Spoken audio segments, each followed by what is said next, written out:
இப்ப மக்கள் தாங்களாக யோசிக்கட்டும் எதுக்கு ஓட் பண்ண போறோம். எலெக்ஷன் டைம்ல நியூஸ் ரிப்போர்ட்டிங் என்னது வந்து மிக மிக ஆழமாக பார்க்க வேண்டிய ஒன்று. அவர்கள் வாக்களிக்கக்கூடிய அந்த முறையை நீங்களே சொல்லிக் கொண்டு போறீங்க. நீங்க போட்டுக்கொண்டு வர செய்திகளை தொகுத்து வகுத்து வாசிச்சு அதை ஒதுக்கி எடுத்து எல்லாத்தையும் வச்சு கொண்டுதான் இந்த கடைசி நாள்ல அதுக்கு முதலோ தாங்கள் யாருக்கு வாக்களிக்கணும் என்ற முடிவுக்கு மக்கள் போகிறார்கள். ஒப்பீனியன் மேக்கிங்குள்ளால டிசிஷன் மேக்கிங் யாருக்கு ஓட் பண்ணணும் இருக்கிற ஒரு அந்த முக்கியமான கட்டத்துக்கு வாக்காளரை நகர்த்துறாங்க நீங்க தான். அந்த அடிப்படையில தான் நாங்கள் இன்றைக்கு இந்த செய்திகளுக்கு பின்னால இந்த வழங்குற இடங்களுக்கு பின்னால எல்லாம் பார்க்கணும்.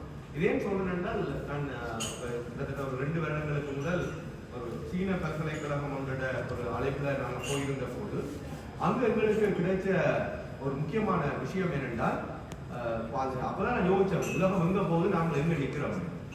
ஃபியூச்சர் மீடியால அதாவது எதிர்கால ஊடக ஆய்வறை எப்படி இருக்கும்ன்றதை அவங்க சுற்றி வர போட்டிருந்தாங்க. இப்படி நாங்கள் ஏஐ பற்றி கதைக்கிறோம். இந்த 2 இயர்ஸுக்கு முதலே நாங்கள் போயிருந்த அறைக்குள்ள எல்லா எல்சிடி எல்இடி மானிட்டர்ஸுக்குள்ளேயும் டேட்டா ஓடிக்கொண்டே இருக்கு. அந்த டேட்டா ஓடிக்கொண்டே இருக்குது. அந்த டேட்டாவை அவங்க எடுத்து தொகுத்து எடுத்து பெரிய அளவுல அந்த அதுக்குள்ள செய்திகளை உருவாக்கி கொண்டே இருந்தாங்க. இன்னைக்கு நீங்க கேள்விப்பட்டிருக்கீங்களோ தெரியாது, ப்ளூம்பர்க்னு சொல்லி கேள்விப்பட்டிருக்கீங்க. உலகத்தோட பொருளாதார செலுத்துகையை அல்லது எங்கட நாட்டில் எது விலை கூடுது விலை குறையுது, அடுத்து எது விலை கூடும் எப்ப விலை குறையும் என்றது எல்லாத்தையும் அனுமானிச்சு சொல்றதுக்கு ப்ளூம்பர்க் இணையதளம் இருக்குது. இப்ப நீங்க அதை சும்மா அடிக்கலாம். வெறுமனே ஆரம்பத்துல சில செய்திகளை சில தகவல்களை ஃப்ரீயா தருவாங்க. நீங்க இன்ட்ரெஸ்டா போய் நீங்க அதை அக்சஸ் பண்ண தொடங்கின உடனே நீங்க பே பண்ணி தான் அதை எடுப்போம். ஸோ இந்த டேட்டா ஜேர்னலிசம் என்றது பெரிய அளவுக்கு வளர்ந்து கொண்டே இருக்கு. இந்த ஒப்பீனியன் மேக்கிங் டேட்டா ஜேர்னலிசத்துக்குள்ள இப்ப நாங்க போய் இருக்கிறோம். கிட்டத்தட்ட ஏஐ ஆர்டிபிஷியல் இன்டெலிஜென்ஸ் சேர்ந்து தான் இன்னைக்கு எலெக்ஷன்ஸை தீர்மானிக்கிற அளவுக்கு நாங்க போயிருக்கிறோம். அப்ப நாங்கள் போடுற ஒவ்வொரு சின்ன லைக்கும் கணக்கில் எடுக்கப்படுது. நாங்க ஃபேஸ்புக்ல லைக்க போடுறோம், ஒப்பீனியனை போடுறோம், டிஸ்லைக்க போடுறோம், ஒவ்வொரு இதெல்லாம் போடக்குள்ள நாங்க நினைக்கிறோம் ஏதோ நான் கடந்து போறோம். அப்படி இல்லை, எல்லாமே கணக்கில் எடுக்கப்படும். அது கணக்கில் எடுக்கப்பட்டு நீங்கள் என்ன நியூஸை பார்க்கணும், மெட்டவர் என்ன நியூஸை பார்க்கணும், எது ட்ரெண்ட் எல்லாமே தீர்மானிக்கப்பட்டு தான் டெய்லி போய்கொண்டிருக்கு. அப்ப நாங்கள் கிட்டத்தட்ட ஒரு மிகப்பெரிய ஒரு வேலை பின்னணிக்குள்ள இருந்துதான் செய்திகளை அறிக்கையிடுறாங்க. அது நியூஸ் மீடியா பிரிண்டா இருக்கலாம், எலக்ட்ரானிக்கா இருக்கலாம், சோசியல் மீடியாவா இருக்கலாம். இந்த ஒரு சிக்கலான காம்ப்ளெக்ஸ் சிச்சுவேஷனுக்குள்ள நிக்கிறோம். அப்ப அப்படியான ஒரு சூழலுக்குள்ள இருந்தா எலெக்ஷனை நாங்க பார்க்கணும். இப்போ இதுக்கு முதல் ஆரம்ப கால எலெக்ஷன்ஸுக்குள்ள நாங்கள் வேலை செய்தாங்க. அப்ப செய்தி பத்திரிகைகள்ல எங்கள்கிட்ட இருந்தது வந்து அப்ப பேப்பரும் தொலைக்காட்சியும் தான். தொலைக்காட்சி கூட யாழ்ப்பாண மக்களுக்கு கிடைக்கல. அப்ப பொருளாதார தடையால மின்சாரம் தடைப்பட்டிருக்கும் போது கிடைக்கல. பேப்பர்ஸுக்குள்ளதான் நான் கொழும்பு பேப்பர்ஸ் எடுத்து வச்சு போட்டு நாங்கள் இங்க அதை பப்ளிஷ் பண்ணி கொண்டே இருந்தோம். ஏன்னா மக்கள் அந்த எலெக்ஷன் டைம்ல போய் ஓட் பண்ணினாங்க. அவங்களுக்கு கிடைச்ச ஆக்சஸ் ஆஃப் இன்ஃபர்மேஷன் வெகு குறைவு. அவங்களுக்கு தகவல் வந்து வெகு குறைவா இருக்கு. யாராவது வீட்டுல வந்து கதைக்கணும் அல்லது ஒரு பொதுக்கூட்டத்துல இருந்து கதைக்கிற விஷயங்களை எடுக்கிறது அல்லது ஒரு கலந்துரையாடல கிடைக்கிறது ஆகவேண்டினா இந்த நியூஸ் பேப்பர்ஸ்ல வரும். ஆனா இன்னைக்கு அப்படி இல்லை. இன்னைக்கு பொம்பார்ட்மெண்ட் ஆஃப் இன்ஃபர்மேஷன் என்று சொல்லி எல்லா பக்கத்தாலையும் துண்டு மலையா தகவல் கொடுத்து கொண்டே இருக்குது. மக்கள் தாங்களாக உள்வாங்குறாங்க, ஃபில்டர் பண்றாங்க, எடுக்கிறாங்க, சோர்ந்து போறாங்க. அந்த பொம்பார்ட்மெண்ட் ஆஃப் இன்ஃபர்மேஷன் தான் எங்களை இரவு என்ன சொல்ற அசதி அடித்து தூங்க வைக்கும்.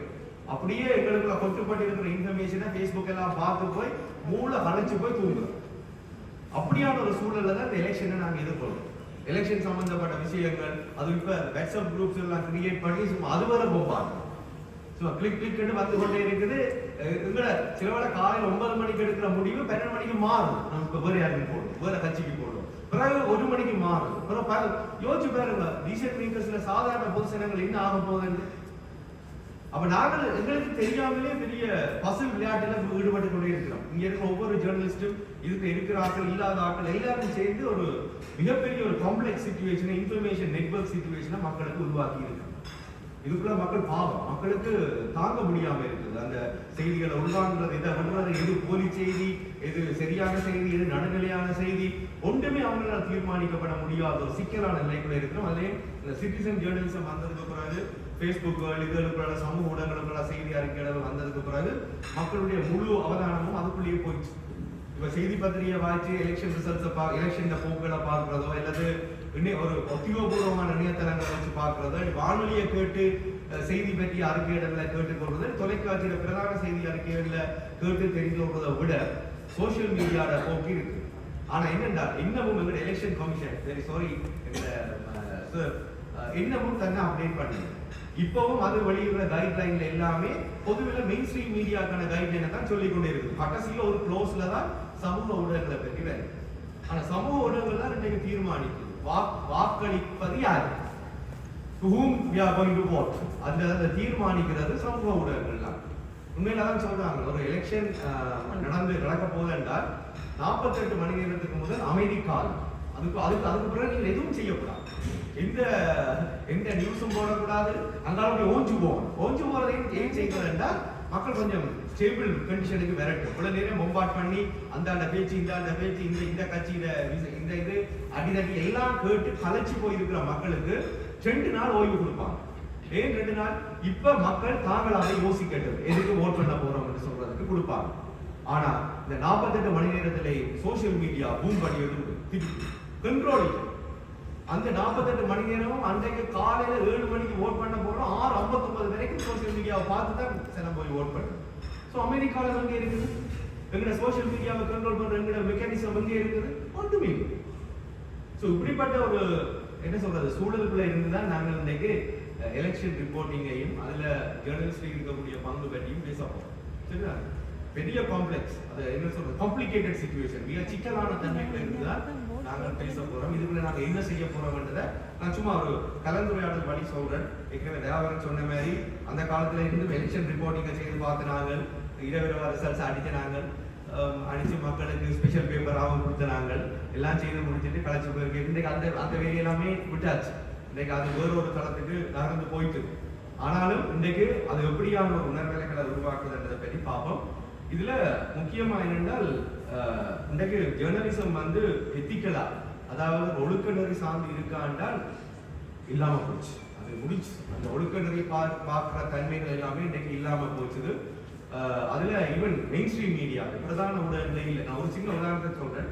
2 தேர்தல் காலங்களுக்கு முதல் இந்தியாவில் பேசப்பட்ட ஒரு முக்கியமான விடயம் பெய்ட் நியூஸ், அதாவது கட்டணம் செலுத்தப்பட்ட செய்தி, கட்டணம் செலுத்தப்பட்ட விளம்பரம் ஓகே, அதாவது பெய்ட் அட்வர்டைஸ்மெண்ட் ஓகே. நீங்கள் சக்தியில நியூஸ் முடிஞ்சவன கீழே போடலாம், அவன் அடிக்கடி அதை போடுவாங்க பெய்ட் அட்வர்டைஸ்மெண்ட், அதாவது கட்டணம் செலுத்தி செய்யப்பட்ட விளம்பரம். அதே மாதிரி உங்களுக்கு பேப்பர்ல விளம்பரங்களை போடலாம், அந்த விளம்பரங்களை வகை பிரிச்சு பார்க்கறதுக்கு எங்களுக்கு வழியை பார்க்க தெரியும். ஒரு பாக்ஸுக்குள்ள வரும், அதுல கீழே அந்த ரிசீட் நம்பர் வரும், எல்லாமே இருக்கு. அதே மாதிரி பெய்ட் நியூஸ் என்றால் இது எல்லாத்தையும் விட்டுட்டு ஒரு செய்தியை ஒரு அதாவது விளம்பரத்தை செய்தியாக கொடுக்குற தன்மை அட்வர்டோரியல் என்று அதை சொல்லுவாங்க. இந்த கான்செப்டை கொண்டு வராங்க என்றால் இதான் இன்றைக்கு நடக்குது. அவ பெய்ட் நியூஸ்ல நடந்த ஒரு விஷயம் என்னென்றால், இந்தியாவில் முக்கியமான மாநிலத்துல ஒரு 4-5 பேப்பர்ஸை அரசியல்வாதிகள், குறிப்பிட்ட ஒரு அரசியல்வாதிகள் என்ன செய்யறாங்கன்னா காசு கொடுத்து வாங்கிட்டாங்க. எப்படி என்றால் 6 மாசத்துக்கு நாங்க வச்சிருக்கிறோம். இப்ப ஏதோ ஒரு படத்துல கவுண்டர் பண்ணி இருக்கிற மாதிரி இப்ப என்ன இவரை யார் வச்சிருக்கிற மாதிரி இந்த 6 மாசத்துக்கு இந்த பேப்பர் நாங்க வச்சிருக்கிறோம் என்று சொல்லி வாங்கிட்டு அந்த 6 மாசத்துக்கு எடிட்டோரியல் இருக்கும், எடிட்டோரியல் ஸ்டாஃப் எல்லாம் இருப்பினா, ஆனால் எடிட்டோரியல் ஸ்டாஃபுக்கான இன்ஸ்ட்ரக்ஷன் யாரு கொடுப்பாருன்னா அரசியல்வாதி கொடுப்பாரு. குடுக்கைக்குள்ள என்ன நடக்கும் என்றால் அந்த அரசியல்வாதியை அல்லது அந்த அரசியல் கட்சியை ப்ரொமோட் பண்ற விதமான செய்திகள் எல்லாம் கிட்டத்தட்ட அந்த 6 மாசத்துக்கு ஒரு ஒப்பீனியன் மேக்கிங் நடந்து அங்க மக்கள் யாருக்கு வாக்களிக்கணும் என்ற தீர்மானம் எடுக்கப்படுவதற்கு அது உந்தி தள்ளி இப்படி நடந்து போய் இன்றைக்கும் அதே பேட்டர்ன்ல அந்த பெய்ட் நியூஸ் என்ற பேட்டர்ன்ல நிறைய வந்துட்டு இன்றைக்கு இருக்கிற பெரிய அளவு ஊடகங்கள் எல்லாமே நீங்க போய் பாத்தீங்கன்னா அந்த ஓனர்ஷிப் கண்ட்ரோல பாத்தீங்கன்னா உரிமையாளர்களை பாத்தீங்கன்னா ஏதோ ஒரு வகையில அரசியலோட சம்பந்தப்பட்டாங்க. ஒன்று நேரடி அரசியல்வாதிகள் அல்லது மறைமுக அரசியல்வாதிகள் அல்லது அரசியல் கட்சிகளோட சம்பந்தப்பட்டிருக்கிறார்கள் அல்லது அரசியல் அடுத்த ஆளும் தரப்போட ஆதாயம் பெறார்கள், அடுத்து வரக்கூடிய ஆளும் தரப்பட்ட நம்பராக்களோட ஆதாயம் பெறக்கூடியார்கள், கமிட்டிகள் அப்படி இப்படின்னு சொல்லி எல்லா விதமான இதோடையும் தான் இன்றைக்கு ஓனர்ஷிப் இருக்கு. அப்ப இப்படிப்பட்ட ஒரு சூழல்ல நடுநிலையான செய்திகள், நேர்மையான செய்திகள், நீதியான அறிக்கைகள் என்றால் நாங்கள் என்ன செய்யலாம்? அதை பற்றி தான் நாங்கள் பார்க்க போறோம். ஆனால் எலெக்ஷன் கமிஷன் விடாப்பிடியோட ஒரு என்ன சொல்றது ஒரு கைட்லைனை எப்பவும் வெளியிடும். அது நான் போன முறை யூரோப்பியன் யூனியன் எங்களை சந்திச்சது, அப்ப சந்திக்கைக்குள்ள கேட்டது இந்த எலெக்ஷன் கமிஷனுடைய அந்த மீடியா ஆக்டிவிட்டிஸை மானிட்டர் பண்ற சிஸ்டம் எப்படி இருக்குன்ற நான் செஞ்சு போட்டு சொன்னா மிக கேவலமா இருக்குது. என்னன்னா எந்த விதமா, அதாவது எல்லாமே பேப்பர்ல இருக்குது, ஆனால் நடைமுறை சாத்தியமாக இதை அணுகுவதற்கு, நடைமுறையில் இதை மானிட்டர் பண்றதுக்கு, எங்கேயாவது வயலேட் பண்ணப்படுறாங்க ஆக்ஷன் எடுக்கிறதுக்கு வழி. அதுக்கு பெரிய அளவுக்கு என்ன சொல்றது தேர்தல் திணைக்களம் நிதி ஒதுக்கணும். அதுக்கு சம்பந்தப்பட்ட என்ன சொல்ற கண்காணிப்பு பொறிமுறையை உருவாக்கணும், பேப்பர்ஸ்கள் எல்லாம் ஸ்டடி பண்ண தொடங்கணும். எங்களுக்கு எப்ப எலெக்ஷன் நடக்குதுன்னே தெரியா, திடீரென்று வருது. அடுத்த உள்ளூராட்சி சும்மா தேர்தல் காலம் கொண்டாட்ட காலமா நாம போய்கொண்டே இருக்கிறோம். எங்களுக்கு பரவாயில்ல, ஏதோ பொழுது போகுது. ஸோ இந்த இடத்துக்குள்ள எலெக்ஷன் கமிஷன் வந்து இதை வெளியிடுது, இப்ப கொண்டு வந்து வெளியிட்டு தான் வச்சிருக்கு. ஆனால் மிகப்பெரிய பரிதாபகரமான துன்பகரமான விஷயம் என்னென்றால் இதை நடைமுறை சாத்தியமாக்குறதுக்கு எதுவுமே. இப்ப ஆய்வு நிறுவனங்கள் இன்னைக்கு போட்ட மாதிரி அப்சர்வ் பண்ணிக்கொண்டே இருக்குது. எது பொதுவில் ஆய்வு நிறுவனங்கள், வெளியில இருக்கிற தனியார் ஆய்வு நிறுவனங்கள் அல்லது இதை பற்றி ஸ்டடி பண்றாங்க, அப்சர்வ் பண்ணுறாங்க. நானும் ஸ்டடி பண்ணேன், இதுலேயும் ஒன்று இருக்குது. ஒரு மஹிந்த ராஜபக்ச எலெக்ஷனை எப்படி மஹிந்த ராஜபக்ச ஜனாதிபதியா இருக்கும்போது எலெக்ஷன் நடக்கக்குள்ள prime time news bulletins television சேனல்ஸ்ல இருக்கிற அந்த பிரதான தொலைக்காட்சி அலைவரிசைகள்ல எப்படி அவர்களுக்கு நேரம் ஒதுக்கப்பட்டது என்றதை பார்க்கும்போது கிட்டத்தட்ட அந்த வந்தது எங்களுக்கு கவர்மெண்ட் ஸ்டேட் டெலிவிஷன் சேனல்ஸ்ல 96% மஹிந்த ராஜபக்சவுக்கு ஒதுக்கப்பட்டது. அதாவது டோட்டல் எலெக்ஷன் ரிலேட்டட் நியூஸுக்குள்ள out of total related election related நியூஸுக்குள்ள மஹிந்த ராஜபக்சவுக்கு சொன்னது 96%. மிச்சம் 3% மைத்ரிபால சிறிசேனாவுக்கு கொடுக்கப்பட்டது. அந்த மைத்ரிபால சிறிசேனாவுக்கு கொடுக்கப்பட்ட 3%ம் அவரை கண்டிச்சும் விமர்சித்து தான் சொல்லப்பட்டது. அப்ப கிட்டத்தட்ட 99% news bulletins election related news வந்து ஒரு ஆளுங்கட்சிக்கு சார்பாக தான் இருக்கு. இன்னைக்கு அப்படித்தான் இருக்கு. இன்னைக்கு எங்கிட்ட ஒன்று தனியார் ஊடகங்கள், மற்றது அரச ஊடகங்கள், எங்கிட்ட பொதுச்சேவை ஊடகங்கள் என்று இல்லை, ஒரு இண்டிபெண்ட், அதாவது சொல்றது பப்ளிக் சர்வீஸ் மீடியான்னு சொல்றது. பிபிசி பிபிசி மாதிரி, பிபிசி அல்ல, பிபிசி ஒரு சரியான மாடல் அல்ல பப்ளிக் சர்வீஸ் மீடியாவுக்கு. வேற நாடுகள் இருக்கு. அதாவது பொது சேவை ஊடகங்கள் என்ற ஒரு கருத்து இருக்குது. அது வந்து எதுக்கும் கட்டுப்படாது, அரசாங்கத்திட்ட கட்டுப்படாது, தனியார்கிட்ட கட்டுப்படாது, மக்களே நேரடியாக அந்த அரசாண்மையிலையும் அந்த ஆளுமையிலையும் இருக்கிற மாதிரி இருக்கிற ஊடக நிறைய அமைப்புகள் இருக்கு. அது எங்கள்கிட்ட ஒன்றுமே இல்லை, இலங்கையில ஒன்றுமே இல்லை. இப்போ புது அரசாங்கம் வந்துட்டு எல்லாரும் திருப்பி தொடர்ந்து பப்ளிக் சர்வீஸ் மீடியா கொண்டு வரணும், இல்லை ஸ்டேட் மீடியாவை பப்ளிக் சர்வீஸ் மீடியாவை மாற்றணும், கடைசி வரைக்கும் செய்ய மாட்டாங்க. ஏனென்றால் ஜேவிபி வந்து என்ன செய்தது, முதலாவது செய்த வேலை ரூபவாணியில சேமனை மாத்தினது, எஸ்எல்பிசியில சேமனை மாத்தினது. யாரை மாத்தினது பாத்தீங்கன்னா அவர்கள் எப்போதும் ஜேவிபியோட நல்ல நெருக்கமாக வேலை செய்தார். திருப்பி இங்க சிஸ்டம் சேஞ்ச் பண்ணப்படாது. நீங்க யாராவது இந்த ப்ரொபகண்டா செய்தா தயவு செய்து அதை விட்டுடுங்க. இந்த சிஸ்டம் சேஞ்ச்ன்றது மிக பொய், மிக பித்தலாட்டம். அது நீங்களே உங்களை சொல்ற பித்தலாட்டம். என்னடா ஜேவிபியும் தனக்கு உரித்தான ஆக்கள், தன்னோட அனுசரணையா போற ஆக்களை தான் அதை அப்பாயிண்ட் பண்ணிக்கொண்டே போகும். கவர்னன்ஸ் அப்படித்தான். இந்த உண்மையை நாங்கள் உணர்ந்து கொள்வோம். அப்ப ரூபவாணியா இருக்கலாம், ஸ்டேட் டெலிவிஷனா இருக்கலாம், எஸ்எல்பிசியா இருக்கலாம், இப்ப திருப்பியும் ஆக்களை நியமிச்சு திருப்பி ஒரு கண்ட்ரோல்ல வந்திருக்கு. நீங்க அதுல பாத்தீங்கன்னு சொன்னால் போட்டீங்க போன பிரசிடென்ட் எலெக்ஷனுக்கு பிறகு இப்ப ஜெனரல் எலெக்ஷனுக்கு வரைக்குள்ள இப்ப 35% of the time telecasting time யாருக்கு போகுது, எம்பிபிக்கு தான் போகுது. அப்ப இந்த சிஸ்டம் என்ன சேஞ்ச் ஆகல. சரிதானே? அந்த 3 அமைச்சர்களோட நிக்குது. அவருக்கு என்ன போய் கதைக்கிறதுக்கு, விஜய் செய்யறதுக்கு என்ன கதைக்கிறதுக்கு நேரம் இல்லை. அந்த உள்ளுக்குள்ள போய் கதைச்சு அது வேணும், அது உங்களோட நீங்க காட்டுற ரவி காட்டுறதுல இருந்தது 35% எம்பிபிக்கு தான் நம்ம போகுது. அதாவது எலெக்ஷன் டைம் கொடுக்கப்பட்டது. அது எலெக்ஷன்ல என்ன சொல்றது, எலெக்ஷன் சம்பந்தப்பட்ட செய்திகள்ல 35% ஜேவிபி கொடுக்கப்பட்டது. இது நடக்கும். இது நீங்க நாளைக்கு போனீங்கன்னா 60, 70 நான் சொன்ன மாதிரி மஹிந்த ராஜபக்ச ஆட்சி காலத்தில் இருக்கைக்குள்ள 96% வரைக்கும் இனி வேறு. இதுல இங்க யாரும் உத்தவர்கள் இல்லை. சரிதான்? அப்படி யாரும் நிச்சயங்கன்னு சொன்னா அதை மாதிரி போக்குவரத்து வேற எதுவுமே இல்லை. No system. இது சிஸ்டம் சேஞ்ச் அது எடுக்கு காலம் எடுக்கும். நாங்க தான் இன்றைக்கு யாரும் சொல்லிக்கிறார், ஏதோ முதல்வன் படம் மாதிரி நாங்க நினைச்சு கொண்டிருக்கிறோம். எல்லாம் மாறணும், ஒரு ஒன்றும் மாறாது, ஒன்றும் செய்யாது. இது இப்படித்தான் நடக்கும். நாங்கள் அதையும் உணர்ந்து கொண்டு பார்ப்போம். சரி, ஓகே. இப்ப நாங்கள் வந்து எலெக்ஷன் கமிஷன் வச்சிருக்கக்கூடிய கைட்லைன்ஸை பார்த்தோம்னா இருக்க முக்கியமான சில விஷயங்களை நான் சுட்டி காட்டிட்டு போறேன்.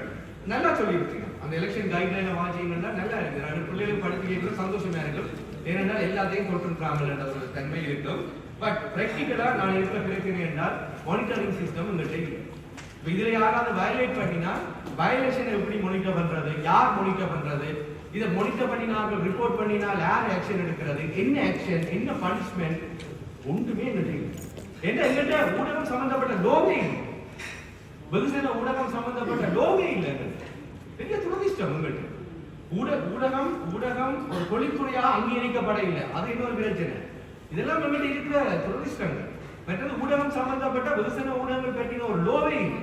இதை பற்றி யாரும் கலைக்க மாட்டாங்க. இன்னும் 5 வருஷம் 10 வருஷத்துக்கு பிறகு நாங்கள் திருப்பி காய்ச்சி கொண்டே இருப்போம். ஸோ இந்த இதுல நாங்கள் பார்க்கக்கூடிய அந்த வானொலி காலம் சில முக்கியமான பாயிண்ட்ஸ்ல மட்டும் உங்களுக்கு சொல்லிக் கொண்டு போறேன்.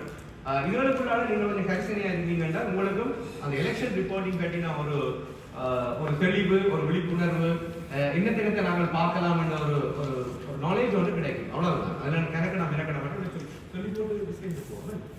ரைட். வானிலை காலம் என்று சொல்றது வந்து டெலிகாஸ்டிங் டைம். அது நாங்கள் ப்ராட்காஸ்டிங் என்ற வேர்டையே பாவிக்கிறோம். முந்தி ப்ராட்காஸ்டிங் ஒளிபரப்புக்கு மட்டும்தான் இருந்தது. இன்றைக்கு ப்ராட்காஸ்டிங் என்ற வேர்ட் வந்து ஒளிபரப்புக்கும் இருக்கு. ரெண்டுக்கும் இன்றைக்கு பயன்படுத்தப்பட்ட ஒளிபரப்பு சொல்லி அதான் போன முறை நடந்தது. Independent commission for news media standards என்று சொல்லி செய்தித்தார நிர்ணயங்களுக்கான சுயாதீன ஆணைக்குழு ஒன்று அமைக்க வெளிக்கிடைக்குள்ள சிங்களத்துல தான் முதலாவது அந்த சட்ட வடிவம் கொண்டு வரப்பட்டது. அப்புறம் இங்கிலீஷுக்கு மாறி, அப்புறம் இங்கிலீஷ்ல இருந்து தமிழுக்கு மாறினது. இங்கிலீஷ்ல எல்லா இடமும் ப்ராட்காஸ்டிங் என்ற ஒரு வேர்ட் வந்துருக்கு. அப்ப அதை தமிழ் படுத்துறதுக்கு தமிழ்ல நினைக்கும் சட்டமாதிபர் திணைக்கிறது லீகல் டிராஃப்ட்மென்ட் இருப்பார். லீகல் டிராஃப்ட்மென்ட் என்ன செய்து விட்டாருன்னா அவருக்கு ப்ராட்காஸ்டிங் ஒலிபரப்பு தான் தெரியும். எல்லா தமிழ்ல வந்த இடத்துல எல்லாத்துலயும் ஒலிபரப்பு ஒலி என்றால் ரேடியோ மட்டும், ஒலிபரப்பு வரவே. இது பார்லிமெண்ட்டுக்கு டிராஃப்ட் லெவல்ல சப்மிட் பண்ண போகல யாரும் அங்கே இருந்தவரால் எனக்கு சும்மா அனுப்பினார். கட்டசி கட்டத்துல பார்த்து சொல்லணும். பார்த்தா தமிழ்ல இருக்கிற டிராஃப்ட்ல டெலிவிஷன் சேனல்ஸ்ல கண்ட்ரோல் பண்ற இந்த வசனமும் எல்லாம் ரேடியோ ஒலிபரப்பு ப்ராட்காஸ்டிங் ஒலிபரப்பு. பட் டுடே இந்த கான்செப்ட் மாறிட்டது. ப்ராட்காஸ்டிங் ஒலிபரப்ப ரெண்டையும் சொல்லி டெலிகாஸ்டிங் வேர்ட் இப்ப பெருசா பாவிக்கிறேன். இதெல்லாம் உங்களுக்கு தெரிஞ்சிருக்கணும். சோ அந்த அடிப்படையில பார்த்தோம்னா வானிலை காலம் என்றது அது ஒலிபரப்பு ரெண்டையும் சொல்லும். இந்த வானிலை காலமானது நடுநிலையாக பக்கச்சார்பற்றதாக இருக்க வேண்டும் என்றும் அது வானொலி தொலைக்காட்சியில இந்த வானிலை காலத்தை ஒதுக்குறது. வானிலை காலம் என்றது ஒலிபரப்பு காலத்தை ஒதுக்குறதுல ஒரு நடுநிலைமையாக ஒரு நேர்சீராக நடக்க வேண்டும் என்றும் இருக்கு. அது உங்களுக்கே தெரியும். அப்ப அரசு தொலைக்காட்சிகளா இருந்தால் அங்க ஒளிபரப்பப்படுற அந்த டெலிகாஸ்டிங் டைம், ப்ராட்காஸ்டிங் டைம் ரேடியோஸ்ல ஒலிபரப்பு காலம். பேப்பர்னா பேப்பர்ல ஸ்பேஸ பார்ப்போம். இப்ப நாங்க சோசியல் மீடியால எனக்கு அதை மானிட்டர் பண்ற தன்மை டெய்லி. இப்ப சோசியல் மீடியால இணையதளங்கள்ல வேணும்னா நாங்க நியூஸ நம்பர்ஸ் வைஸா பார்க்கலாம் குவான்டிடேட்டிவா. ஆனா குவாலிட்டேட்டிவா பார்க்கறதுக்கு மிக பெருசு இல்லை என்றால் இணையதளங்கள் எப்போதும் மாறிக்கொண்டே இருக்கு. இன்றைக்கு போட்டுக்கொண்டு ஒரு அப்டேட் பண்ற நியூஸ் இன்னும் 1/2 மணி நேரத்துல திருப்பி மாறும். அந்த ப்ரையாரிட்டி ஆர்டர் மாறும். அதனால அதை மானிட்டர் பண்றதுக்கான அளவுகள் இல்லை. அதனால அந்த பிராக்டிகலை பற்றி சொல்றேன். வானிலை காலம் பற்றின ஒரு கவன ஈர்ப்பு கரிசனை எங்கள்கிட்ட இருக்குது. இந்த வானிலை காலமானது பொதுவில எல்லாருக்கும் சமதியாக கொடுக்கப்பட வேண்டும். சமதியா கொடுத்து போட்டுட்டு அதான் சொல்லுவாங்க ஈக்குவாலிட்டி என்ற ஒரு கான்செப்ட் இருக்கு.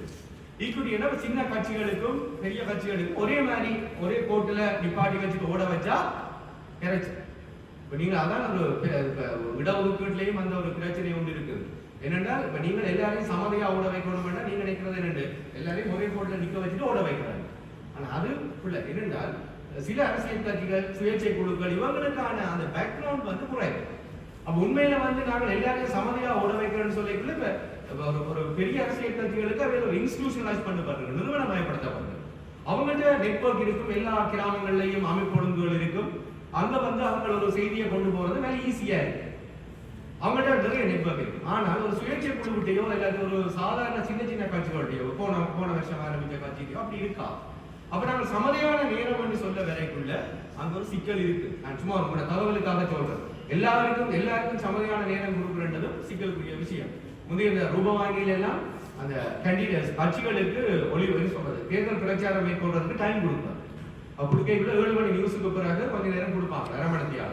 அதை அந்த சின்னமும் இருக்கு காட்சி கொண்டிருக்க ரெக்கார்டட் ப்ரோக்ராம் அதை போடுவாங்க.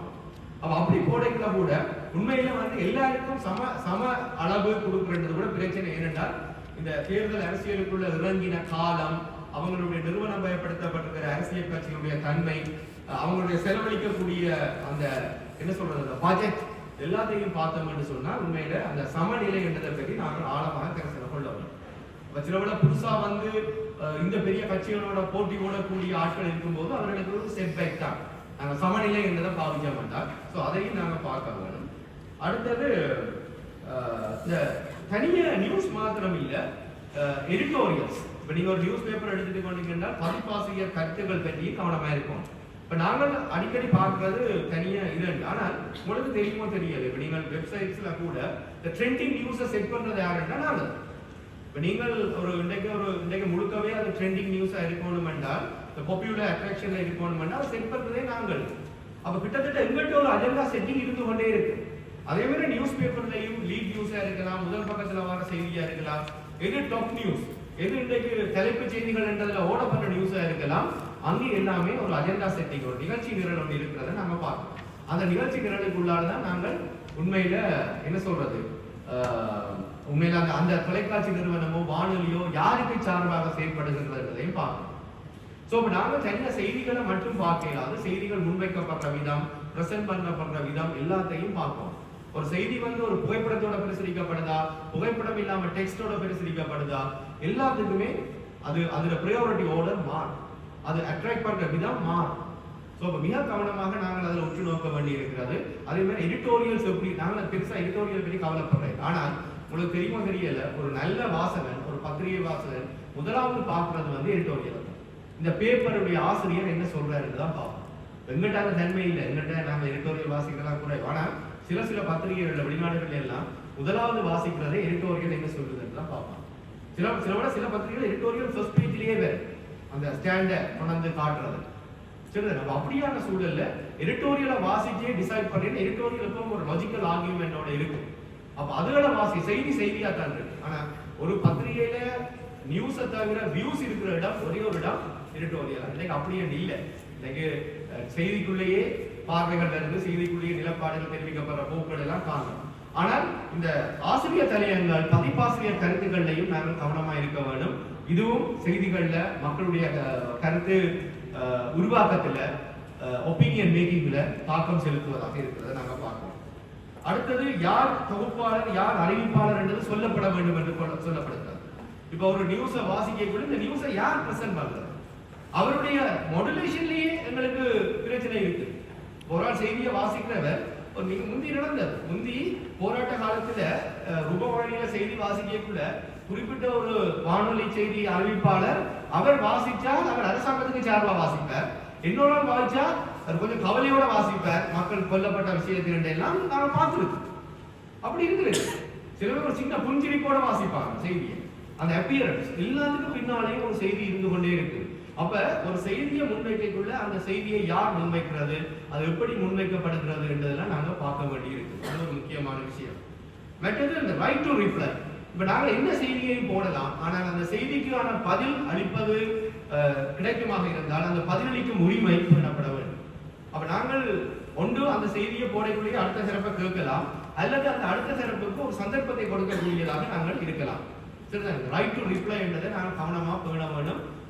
கிட்டத்தட்ட அதே முக்கியத்துவத்துடன் கொடுக்க வேண்டும். ஆனால் அதுக்கு சந்தர்ப்பம் இல்லாட்டி கூட ஒரு வகையிலாவது அந்த பதிலளிப்பதற்கான உரிமையை நாங்கள் உறுதிப்படுத்துவோம் எங்களுடைய ஊடகங்கள். அது தேர்தல் காலங்கள்ல ஒரு மிக முக்கியமான விஷயமா பார்க்கலாம்.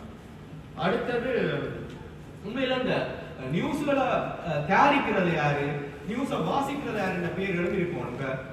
சில வானொலி செய்திகள் அது இருக்கு. இது செய்திகளை இன்றைக்கு என்ன சொல்றது, செய்தி ஆசிரியர் யார், அறிவிப்பாளர் யார் என்பதை டிக்ளேர் பண்றாங்க. ஆனா தொலைக்காட்சியில அப்படி டிக்ளேர் பண்றாங்க.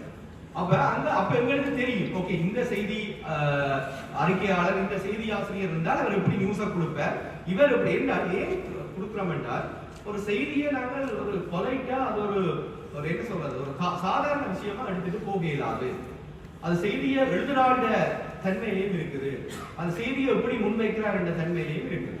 அப்ப செய்தி ஆசிரியர் யார் என்று தெரியும் போது மக்கள் இன்னும் கூடுதலான ஒரு உணர்வு ரீதியாக, அறிவு ரீதியாக அதை உள்வாங்க தலைப்படுவார்கள். அதோடு இருக்குது. மற்றது இப்ப நாங்கள் சில வேலை செய்யறோம் என்றால் சில விஷயங்கள் எலெக்ஷனோட சம்பந்தப்படாமலே இருக்கிற மாதிரி இருக்கும்.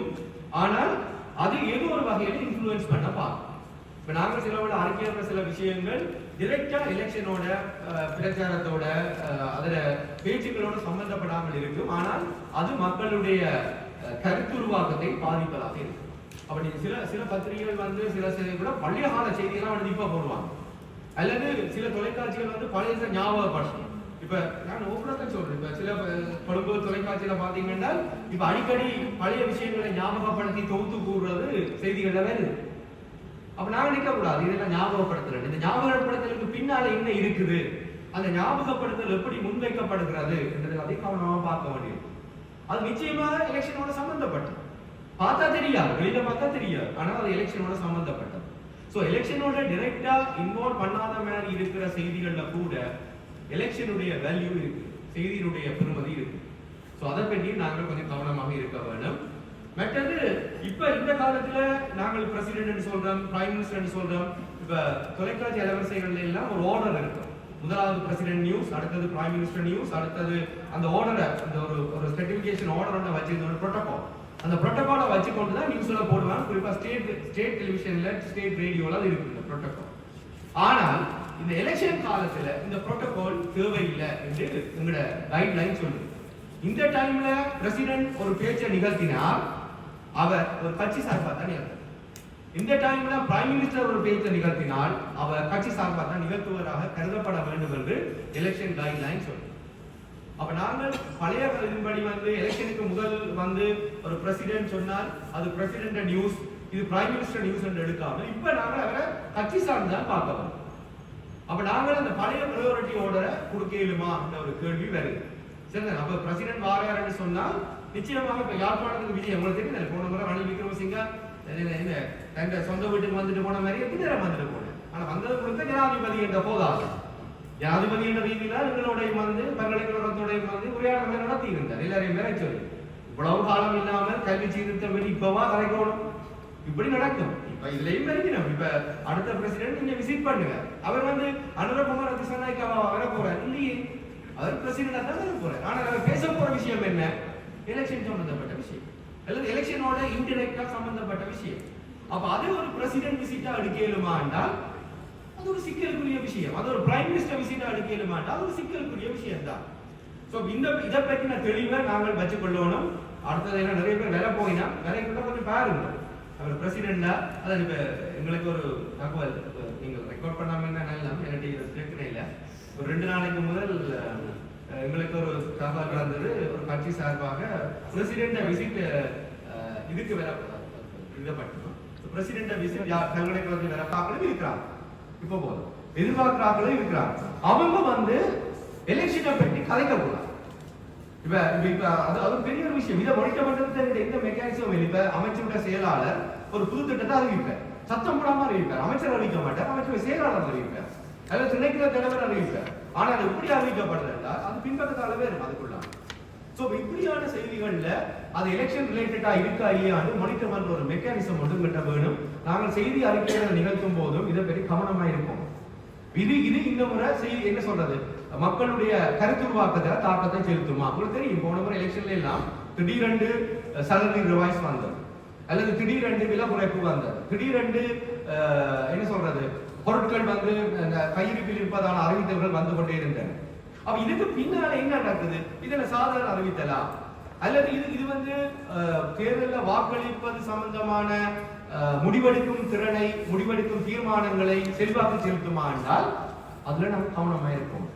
சோ இந்த எலெக்ஷன் டைம்ல நியூஸ் ரிப்போர்ட்டிங் என்றது மிக மிக ஆழமாக பார்க்க வேண்டிய ஒன்று. இப்ப நாங்க கவர்மெண்ட் ஒரு விஷயத்தை சொல்லுது, ஒரு மினிஸ்ட்ரி சொல்லுது, மினிஸ்ட்ரி செக்ரட்டரி சொல்றாருன்னு சொல்லி நாங்க ரிப்போர்ட் பண்ணைக்குள்ளேயும் அதுக்குள்ளேயும் எலெக்ஷன் சம்பந்தப்பட்ட விடயகாலங்கள் இருக்கின்றதை நாங்கள் பார்த்துக்கொள்ள வேண்டும்.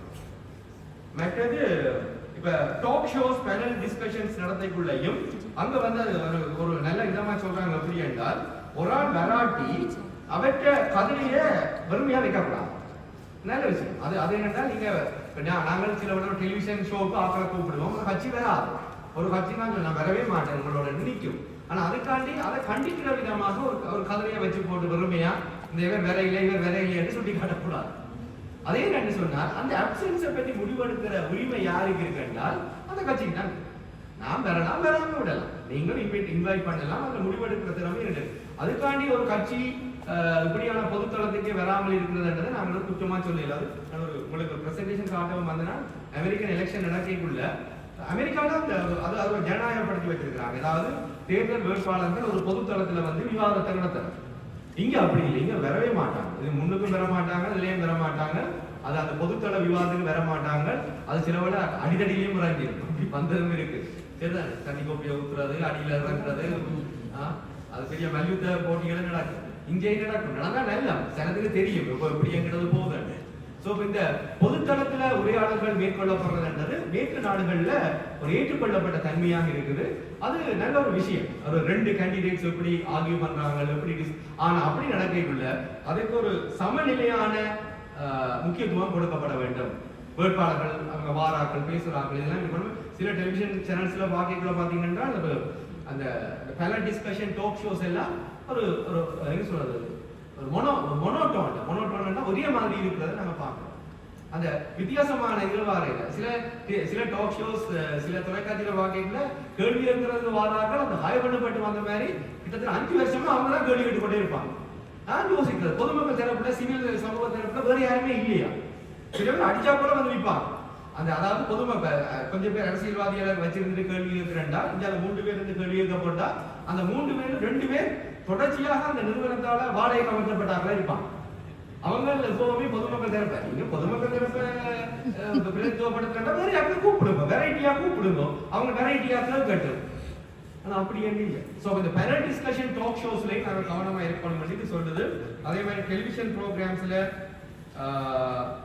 மற்றது இப்ப தச்சனையும் ஒரு ஜேர்னலிஸ்ட் கேண்டிடேட்டா இருந்தால் அவர் இந்த டைம்ல இப்படி வேலை செய்யணும் என்று இந்த கைட்லைன் காட்டணும்.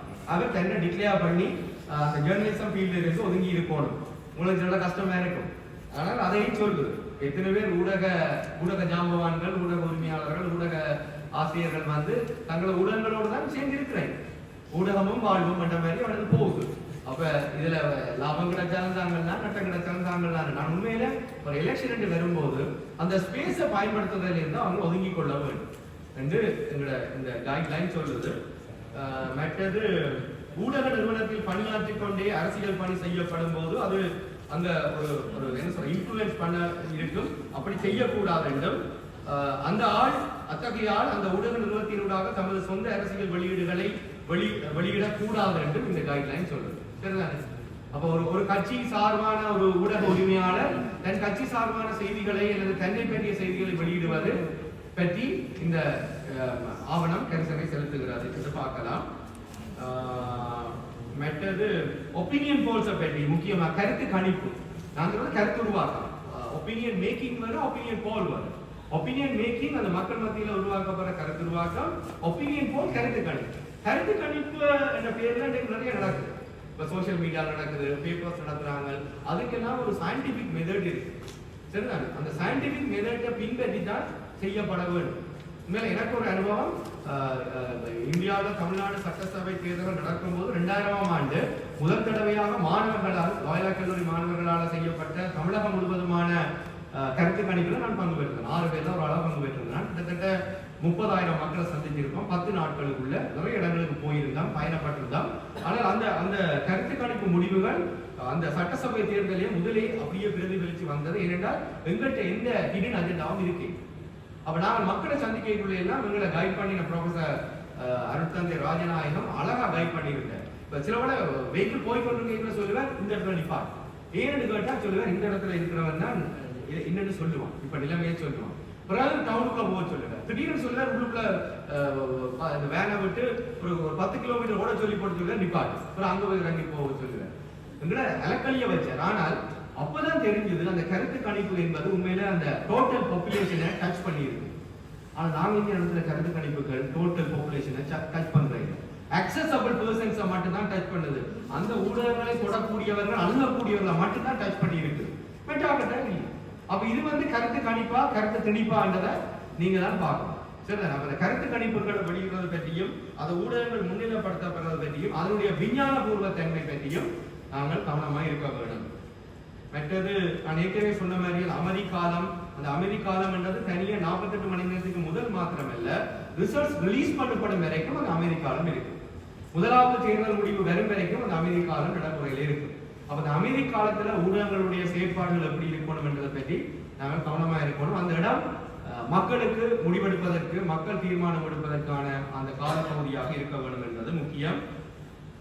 இதுகளோடு சேர்ந்து முக்கியமான மீடியா எத்திக்ஸை பற்றி இந்த இது சொல்லுது. நான் ஏற்கனவே சொன்ன மாதிரி இவ்வளவு தூரங்களை சொல்லி கொண்டு வந்த இந்த டாக்குமெண்ட் சோசியல் மீடியா பற்றியும் சொல்லுது, ஆனால் மிக குறைவாக தான் சொல்லுது. ஆனால் நான் நினைக்கிறேன் இந்த டாக்குமெண்ட்டை ப்ரிப்பேர் பண்ணிக்கிறேன், நிச்சயமா எலெக்ஷன் கமிஷன் ஒரு ரிவ்யூ ப்ரோசஸுக்குள்ள போக வேணும். கட்டாயம் என்னென்ன சோசியல் மீடியாவோட இன்ஃப்ளூயன்ஸ் அதிகம், மக்களோட தீர்மானம் எடுக்கிறதுல அது கணிசமான செல்வாக்கு செலுத்துது. போலி செய்திகள், டிஸ்இன்ஃபர்மேஷன், மிஸ்இன்ஃபர்மேஷன் பற்றின விஷயங்கள் எல்லாம் வந்து கொண்டு இருக்குது. அப்படி வரைக்குள்ள இதை நாங்கள் ஒரு எலெக்ஷன் டைம்ல இதை நாங்கள் எப்படி கையாள போறோம் என்றதுக்கு நாங்கள் இன்னும் ஒரு வினைத்திறனான முயற்சிகளுக்கு போக வேணும். அதே மாதிரி கண்காணிப்பு பொறிமுறை வேணும். அது இல்லாமல் நாங்கள் ஒரு என்ன சொல்றது, பிளாக் அண்ட் ஒயிட் டாக்குமெண்ட்டை கையில வச்ச மாதிரி நல்லா இருக்கு, நல்லா எத்தனை பக்கம் 6 பக்கத்துக்கு நல்லா இருக்கு. ஆனால் இதை இம்ப்ளிமெண்ட் பண்றது, இதை நடைமுறைக்கு கொண்டு வர்றது, இதை நடைமுறை சொல்றது கண்காணிக்கிறது, வயலேட் பண்ணி நான் எப்படி பனிஷ் பண்ண போறோம், அந்த இன்ஃபர்மேஷன் எப்படி அந்த சேனலுக்கும் அந்த பேப்பருக்கு கிடைக்கும், பேப்பர் ரியாக்ட் பண்ணத அல்லது பேப்பர் அதுக்கு அது என்ன செய்திருக்கு, அதுக்கு எப்படி ரியாக்ட் பண்ணிருக்குன்றதை நாங்கள் எப்படி செய்ய போறோம் இந்த மெக்கானிசம் இல்லை. அது சில எலெக்ஷன் கமிஷனுக்கு ஒரு அதீத செலவு தான், ஆனால் எலெக்ஷன் கமிஷன் அதை செய்யவும் சரிதான். அப்போ அதையும் நான் சொல்லி இந்த தேர்தல் காலத்துல ஊடக அறிக்கையிடல்கள்ல இந்த விடயங்கள், இந்த எண்ணக்கருக்கள பின்னணியிலிருந்து நாங்கள் ஒரு அறிவுபூர்வமாக அதை அணுக வேண்டும் என்று கேட்டுக்கொண்டு